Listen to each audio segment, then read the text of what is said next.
A probe into former government ministers in Antigua and Barbuda, our top story in Caribbean Newsline for Friday, August 25. From the CMC News Center in Bridgetown, I'm Ricardo Roberts. Good evening. Thanks for joining us. The Gaston Brown administration says investigations will be carried out to determine whether any former government minister should be charged in connection with a bribery scandal involving a now late diplomat. In October 2015, Antigua John Ash, the former president of the UN General Assembly, pleaded not guilty to criminal charges of filing fraudulent income tax returns and evading tax payments to the U.S. government on more than $1.3 million he was accused of receiving in bribes dating back to 2011. The diplomat died in June 2016, days before his trial was to begin. Information Minister Melford Nicholas told reporters at the end of the weekly cabinet meeting on Friday that government has received information that other officials may also be guilty of breaking the law. Receive diplomatic notes from the United States government that they are satisfied in their own mind that there have been clear breaches of Antiguan law dealing with money laundering and racketeering, and it is certainly a matter that the Gaston Brown administration sees as grave. Nicholas added that while the government had refused a request from Washington to waive Ash's diplomatic status, others implicated in the scandal might not be so lucky. Based on what has been uncovered in the United States courts, that it pointed to clear issues of wrongdoing as part of the committee that exists between our state and our neighbor to the north. I think it behoves us to do the right and proper thing to ensure that we too undertake the necessary investigations internally. As such, the Attorney General has been asked to refer the file that we have received from the United States courts to the Director of Public Prosecutions for him to make a determination in respect of where we go from there. Still in Antigua, Commissioner of Police Wendell Robinson is calling for witness protection legislation. He made the appeal to government as he claimed that criminals are trying to target people who are working with police to solve some cases. More on that story from Jamie J. Rocha of ABS Television. Police Commissioner Wendell Robinson made an appeal for witness protection legislation during Thursday's press conference at the Ministry of Justice and Legal Affairs. The top cop says while an ad hoc arrangement is in place to protect witnesses, legislation is needed to properly regulate the system. In the CARICOM website, the virtual legislation is there in skeleton form. And it is just a matter of tailoring it to a particular country, for example, Antigua, and have the legislation before Parliament so that we in the Caribbean can protect our witnesses. As you know, these criminals are hell-bent on trying to wipe out persons who come to the police to give statements. Minister Benjamin, who says he discussed this issue with the Commissioner a few months ago, assures the introduction of this bill is high on his agenda. It may not be done on the first sitting coming up in September, but you can rest assured it will be done for the second sitting in October. Eastern Caribbean countries are looking to standardize legislation governing their citizenship by investment programs. Dominica's Prime Minister Roosevelt Skerritt, who made the disclosure, said countries have already begun discussions. Very soon to discuss this and to put the framework in place towards achieving this. Some work, in fact, has been done already. The idea now is to take the definitive decision and to set a timetable towards achieving this. So the idea is St. Kitts, Dominica, Antigua, St. Lucia, Grenada. The idea is for all of us to have the same regulations and the same legislation dealing with CBI programs. But I just want to say, though, it is a view of Dominica that all of these countries have very robust due diligence processes in place. But we believe that one of the ways to enhance the programs and the overall integrity of the programs is to have the standardized regulations and structures in place. In Trinidad and Tobago now, Tobago House of Assembly, Minority Leader Watson Duke plans to stage a protest with a difference next Monday. He and members of his party will swim from the Scarborough fishing facility in Tobago to the mainland, well, that's to Trinidad, to protest the unreliable inter-island ferry service as well as deficiencies in the procurement process for government's Ocean Flower 2 cargo vessel. We get more from CNC3's Kamal Georges. He made the threat several weeks ago, but Watson Duke appears to be serious about swimming the 30 kilometers between the islands. We will commence by swimming from this port towards Turku. We are not sure exactly where we will reach insofar as Turku, Sanssouci, Port of Spain. Wherever we reach, we know it will be the north coast. By whatever means is necessary, we will take that means, but we'll commence by swimming. And we are doing this understanding the peril out there, understanding that the water is mixed and the currents are heavy, that there are different types of fish out there that could be dangerous, understanding that it may be the very last time we come back on this side. But Duke and members of his People's Democratic Party assure that they will be taking the necessary precautions, including life jackets and medical personnel. But he says it is vital that the matter is placed on the front burner. What is required is someone to take this issue and place it on the national agenda and keep it there until something happens. What affects Tobago should affect Trinidad and Tobago. Duke says it is being done to highlight how ridiculous the situation on the sea bridge has become. He says while businesses are being affected, so too is the ordinary man. And he says the Prime Minister has failed to meet with those most affected. These meetings that the Prime Minister have been having, they are all a farce, all lies, all sham, all fake news or fake meetings. And we are calling upon him to have a real meeting. Duke hopes that his marathon swim will highlight how crucial inter-island transport is to the economic development of Tobago. Meanwhile, Minority Councillor in the Tobago House of Assembly, Dr. Faith B. Israel, says they were forced to take this action that some may describe as an extreme measure. Us to get to Trinidad by any means necessary. As a result, we will start this process with a swim, and we have partnered with the fishing folk and we have partnered with other individuals who are going to loan us their vessels. So we have kayaks, we have fishing boats, pirogues, and so forth. And we are going to make the trip from Tobago to Turku via any means necessary. As you are aware, Mr. Farley Augustine and Mr. Watson Duke would start the first leg by swimming, but then we would move on to other methods. Speaking to CMC News on Friday, Dr. B. Israel says they also want to say in the decision to acquire a new vessel. Cayman Islands Premier Alden McLaughlin has dismissed calls for government-owned housing for the nation's poor. In the first sitting of the 2017-2018 Legislative Assembly on Wednesday, when he blasted social services programs as being inefficient, he said more than sufficient housing stock already exists. And McLaughlin says his government will not set up housing in competition with landlords. Whilst I appreciate the concern and desire for government to construct or purchase housing to be used for temporary accommodations by social services, the fact is that that approach is not only impractical and cannot be afforded in this budget, but is also unnecessary. McLaughlin says what his administration will do is address the effectiveness of the Needs Assessment Unit and improve the timeliness of that unit's rent payments to address long-standing landlord complaints.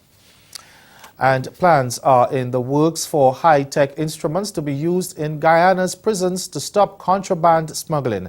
Since the unrest at the prison in the capital in July, the demand for contraband has reportedly increased. Javon Vickery of HGP Nightly News tells us more. Prison authorities have reportedly seized approximately 3,000 grams of cannabis and other illegal items between July and August 2017 at the prisons. Director of Prisons Gladwin Samuels, while acknowledging the trend, had said that the demand for contraband in Camp Street, Lusignan and Temeri prisons has increased. Minister of Public Security Kamraj Ramchatan was asked by Nightly News about long-term plans to curb the practice of contraband smuggling in the prison system. The other way is to get some very heavy X-ray equipment coming in, and we are going to try to bring that in too. That will help.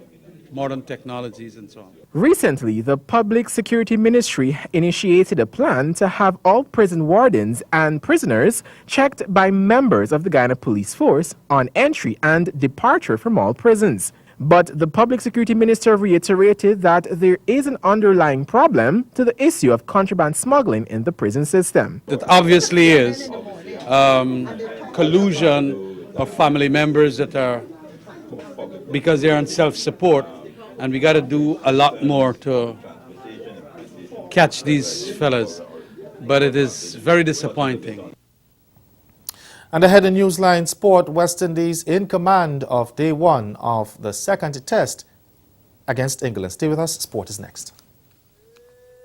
Do you want a real Barbadian experience with peace and tranquility? A home away from home feeling? Come and stay at Best E Villas. We offer 2 amazing locations to choose from, Prospect St. James or Christchurch. Plan a staycation for your anniversary, birthdays, summer or winter breaks, or any special event. Best E Villas is located in close proximity to our lovely beaches. Call us now at 246-425-9751 or visit us at bestevillas.com and make your booking for the best in villas.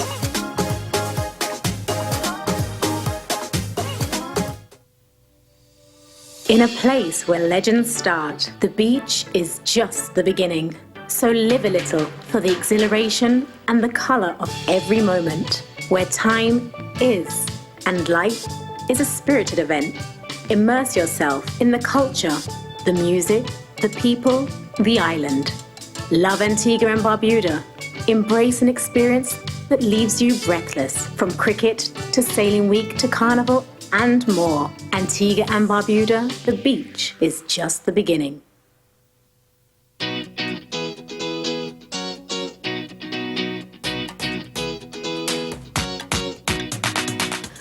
Welcome to CARIFESTA 13. As an AmeriCaribbean affiliate, we at Grand Bahama Power Company strive to live and work injury-free, and we encourage you to do the same. So here's a tip from us. Drink responsibly. If you must drink, then don't drive. Have a designated driver. And for good measure, have a backup designated driver. If your friends are inebriated, please don't leave them unsupervised. From everyone here at Grand Bahama Power Company, have an enjoyable and incident-free CARIFESTA.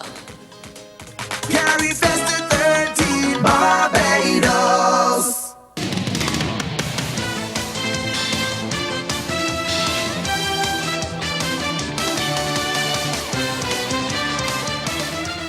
Cricket tops our weekend sports segment. 4 wickets each from speedster Shannon Gabriel and Kimara Roach put the West Indies in command of day one of the second test on Friday, despite a magnificent century from Ben Stokes. Resuming from lunch on 61 for 3, Gabriel and Roach chipped away at England exposed top order to dismiss the host for 258 on the opening day. England was left reeling on 71 for 4 before Stokes and Joe Root combined in a 69-run fifth wicket stand to repair the innings. Root's 59 of 98 deliveries equaled South Africa's A.B. de Villiers' world record half-century run, while Stokes was dismissed on 100 from 124 balls. The West Indies began their innings losing the wicket of Kieran Powell for 5. At stumps, West Indies are on 19 for 1 with opening batsman Craig Brathwaite on 13 and Devendra Bishu not out on 1. Still in cricket, Trinidad and Tobago continued their march towards the regional under-19 one-day crown with a convincing 9-wicket win over ICC Americas in the 5th round on Thursday. Chasing a modest 96 for victory at Molyneux, the Trinidadians cruised to target of a mere 12.2 overs with Cephas Cooper stroking an attacking unbeaten 56. He faced just 39 deliveries and blasted 5 fours and sixes, dominating an 84-run unbroken second-wicket partnership with Keegan Simmons, who finished 19 not out. Off-spinner Aaron Maniram had earlier taken 5 for 14 as ICC Americas opted to bat first, were dismissed for 95 or 45.4 overs. Captain Akash Deep Gill top scored with 40 off 88 deliveries to be the only batsman in double figures. At Connery, openers Joshua Prasad and Raymond Perez struck unbeaten half-centuries as Guyana trounced Barbados by 10 wickets. In pursuit of 167, Guyana coasted courtesy of 85 from Prasad and 75 from Perez. Prasad faced 124 balls and struck 6 fours and a 6, while Perez counted 6 fours in a 111-ball innings. Barbados had earlier been dismissed for 166 or 45.2 overs after choosing to bat first, with opener Shean Brathwaite top scoring with 59. And at Berkshires, Leeward Islands managed to defend 163 to beat Jamaica by 44 runs.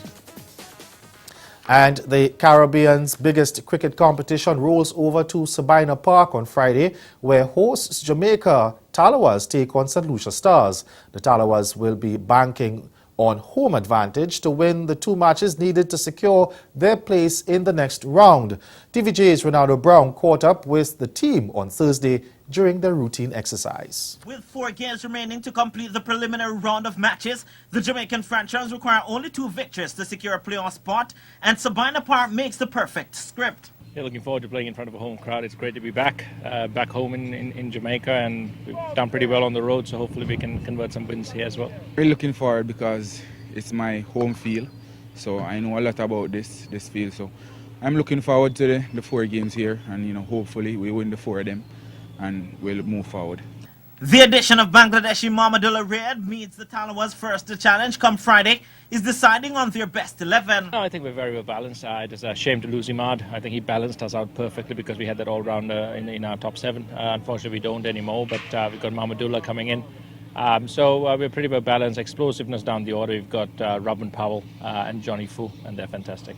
And while the final 11 will wait until Friday, Jamaican Robin Powell is hoping his position in the batting lineup won't have to. I prefer to bat number 4, number 5, and the consensus is that I will continue to bat there. Powell has come in for criticisms this season after averaging just a 12 in 5 matches, but the 24-year-old thinks Sabina Park will be the change. To be honest, they said that I've struggled, but to be honest, I don't feel I have struggled. I've hit the ball well, but I haven't just yet gotten the big score. So I think it's coming in the home games. Sabina Park provided some of the most exciting matches in 2016 as it offered much for both batsmen and bowlers. And the general consensus in the Talawas team is more of the same. Yeah, to be honest, I would like a bouncy, a fast wicket, not something that would turn square, something that had have a little grass on it and so I'm looking forward to seeing a bouncy track out there tomorrow. A very fast track, I would like to bowl on a very fast track, because, the pace have been up there, so I would like a very fast track, and they have some spin bowlers, so and we have a lot of pace in our team as well, so the fast track will be good for us. The Jamaica Talawas are currently 3rd on the CPL standing with 8 points, 3 behind the St. Kitts and Nevis Patriots. Over to football now. Trinidad and Tobago's senior men's squad suffered a minor setback on the road to the World Cup after they lost to Jamaica 2-1 in an international friendly Thursday night. The friendly was a warm-up match for TNT as they prepare for their next World Cup qualifying assignment against Honduras on September 1 at the Ato Boldon Stadium in Couva. Midfielder Jamel Hardware opened the scoring for Jamaica in the 6th minute of the game before Kevin Villarroel leveled the scores for Trinidad and Tobago in the 11th minute. But the Jamaicans were not done as they came back in the second half and retained the lead from an item of Ewan Granderson in the 56th minute and held on to the score until the final whistle. While Jamaica was pleased with the victory, head coach Theodore Whitmore said the international friendly was not about competition, but about bolstering the Caribbean counterparts' chances of qualifying in the World Cup. It wasn't all about a win situation. We came here and we wanted to help our Caribbean neighbors in terms of giving them a good practice game going into their 2 World Cup qualified games. You know, and I think we did just that. The added bonus is just a victory. Meanwhile, Trinidad and Tobago's coach Dennis Lawrence expressed frustration over the team missing out on good chances to score. I was a bit disappointed with the first goal we conceded. I thought it was too soft. It's not the way we want to start the game. Then from that, the boys and them did well to get themselves back into the game. I think we had too many chances. We need to start putting away these chances because at the end of the day, goals win matches. I think some of the chances we had was that clear cut, and then from there on, Jamaica made it very difficult for us. The boys stuck at it. I don't want to talk about the referee. I don't want to talk about it again. And I was pleased in one aspect, but I was disappointed that we lost the game because, as I said, the first goal we conceded, I thought it was too soft, it was too early in the game, and it's not what we're trying to. And that's the sport. But coming up, we tell you more of the sights and sounds of CariFesta 13. Stay with us. More news after the break. The government of Dominica and Discover Dominica Authority welcomes you to the most unique Caribbean island, Dominica. Bursting with life, with energy, Dominica enraptures you in the vibrancy of the 20th edition of the World Creole Music Festival, October 27th, 28th, and 29th. Windsor Bank Sports Stadium, Roseau, Dominica, featuring Marshall Montano, Sweet Mickey, Movado, Kalasha, Bungie and Fayan, Class, Kai, Zuko Stars, Roman Virgo, Itana, Issa Banton, Triple K International, Yemi Holiday, Mizikano All Stars, Breathe, Swinging Stars, and more. Be part of the spectacle. This is the World Creole Music Festival, held in the nature island of the world, Dominica. Season tickets US 125 or 325 EC. Nightly tickets US 48 or 120 EC. Visit DominicaFestivals.com where you will yearn for more. Say Mizikano. Dominica. Excuse me there. Listen, I hear something about that comedy show. What really is? What is? It's all about CariFesta 2017! Peoples, it's the Caribbean Comedy Explosion, Saturday, August 26th at the Sir Garfield Sober Gymnasium. ITM Fancy Cat from Jamaica, the legendary Larry Josie from Trinidad and Tobago, and he's bringing along the new funny man, Kenneth Chinese Super Sad, with Dolores Alexander, the Drunken Saint, and Darren Mendoza, and the daddy of all comedy daddies, Errol Fabian. And Guyana got to be there, people. They're bringing Jumbi and Odessa Primus. That's right. And bringing it home is Trevor Dynamite, Eastman Lafitar, Romanco, Queen Archibald Cox, and special guest Stiffy. General admission $65, and the IMF will be there. IMF Bengal is your MC. MC is mad and crazy.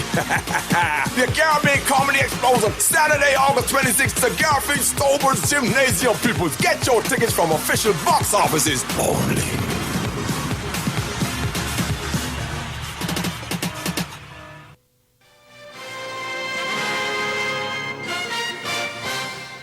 Before we go, we want to tell you CariFesta 13 is winding down in Barbados. And as CMC continues bringing you the action from the festival that showcases the best of the region's culture, reporter Renee Sion takes you into the world of Caribbean dance, pan and other entertainment. Just a few days left until the climax of this Caribbean Festival of Culture, and there's so much more to experience. Caribbean Dance, one of the festival's signal events, saw performances from several Caribbean countries. Barbados.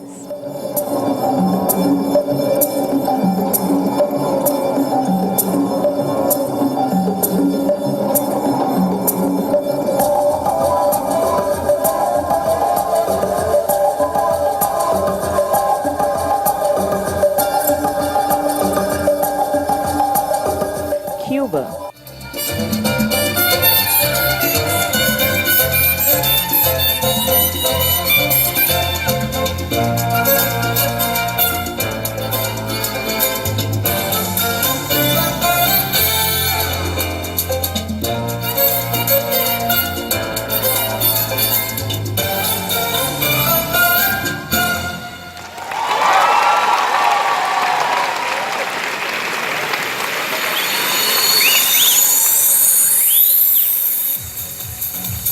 Haiti.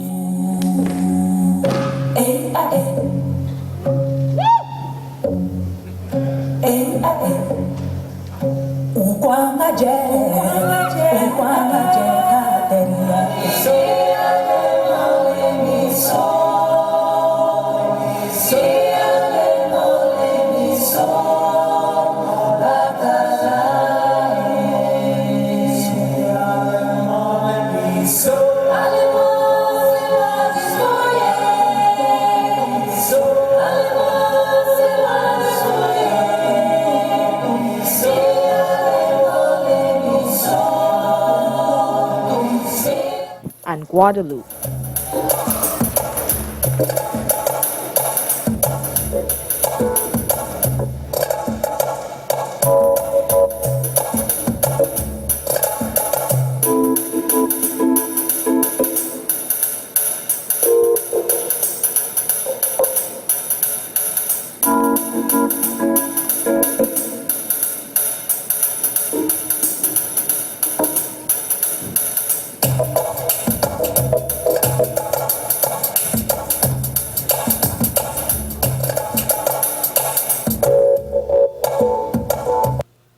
As Caribbean integration continues to be the thrust of this regional cultural festival, our French Caribbean friend Guadeloupe are recognizing the need to participate.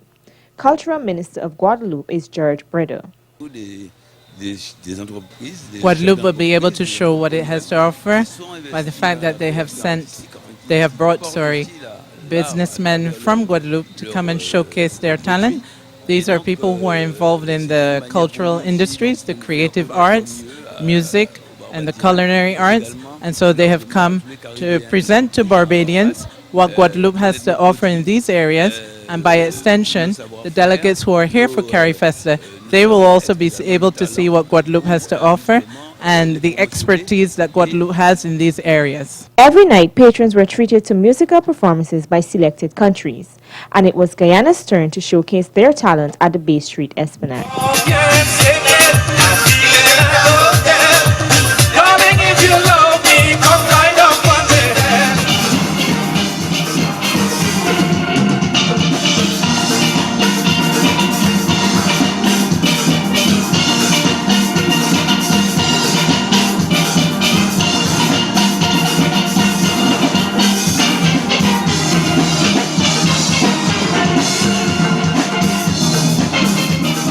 The sweet sound of pan.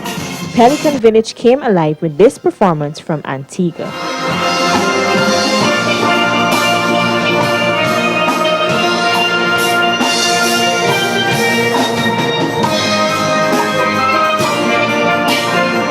And as the saying goes, all good things must come to an end. The closing ceremony for this year's festival will be held on Sunday. Renee Sion, CMC News.